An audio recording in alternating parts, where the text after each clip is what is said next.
রোজা 25টা চলে গেছে, কেউর কোনো খেয়াল নাই। এখন পর্যন্ত ঈদের কোনো জামা কাপড় পাই নাই। না মামুরা দেশে, না চাচারা দেশে, না বড় ভাইরা দেশে। ওকুলে রাকিব পের কেনা শেষ, রনির কেনা শেষ, কাউসারের কেনা শেষ, হগল দুন্নের সবার কেনা শেষ। খালি মোর তা কিনতে পারি নাই। সারা বছর আমি গতবারের দুগ্গা জামাই দিয়ে কাটাই দিস। দুগ্গা জামা, দুগ্গা জামাই দিয়া একটা বছর আপনারা কেউ কাটাইতে পারতেন না? আমারে কয়েন আপনারা কেউ পারতেন? এখন আমার গায়ে যে জামাগুয়া এইটার ক্যাতকুলি সিরা এবং এমন কায়দায় সেরছে যে মানের সামনে বই আমার হাত জাগাইয়া যে আমার মাথা চুলকামু হ্যার উপায় নেই, হেলে ক্যাতকুলিসি নেইবে।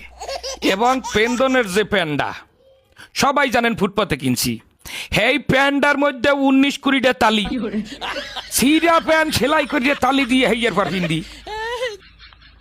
আমি আমার বাপ মা, আত্মীয় স্বজন, বড় ভাই ব্রাদার, মামু খালু, বোন বোনাই যারা আছেন সবার কাছে হাত জোর করিয়ে কই গেলাম, 27 রোজার মধ্যে যদি আমার কেনাকাটা না করিয়া দেন বোঝেন, হ্যালে এবছর ঈদে আমি কোনো জামা কাপড় পিনবো না। হাফ পিনতে খালি গায়ে নামাজে খারাইলে কলো মানে জিগাইবে একবার ক্যার বাইরফো, ক্যার নাতি, ক্যার পোয়া। হেখালে কি আমার আল্লাহর ইজ্জত যাইবে? গেলে কলো সবাই ইজ্জত যাইবে। আমি ভালো করে বলি, আবারও শোনেন। স্বাস্থ্য মামা তো দুলা ভাইরা, চাকরিজীবী বড় ভাইরা, মামু খালু চাচা ফুফারা একটা একটা পাঞ্জামি দিলেও আমার কলো 15-16টা পাঞ্জামি হয়ে যায়। আপনারা জানেন কিনা জানি না, আমার বাপেরা তাহলে 3টা গরু আছে।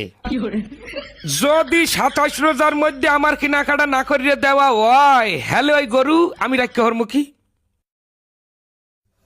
ওই গরু আমি আডে উড়াইয়া বেচছে পেটটা ভরিয়ে খামু। বন্ধু বান্ধব লইয়া ববের খাওয়া খাইয়া মার্কেটে যাই, কিন্তু সবটা মার্কেটে খরচ করমু। আপনারা অনেকেই কইতে পারেন যে এটা অসম্ভব কাজ, কিন্তু অসম্ভবকে সম্ভব করা অনন্ত জলিলের কাজ। এটাও আপনাকে মাথায় রাখতে হইবে।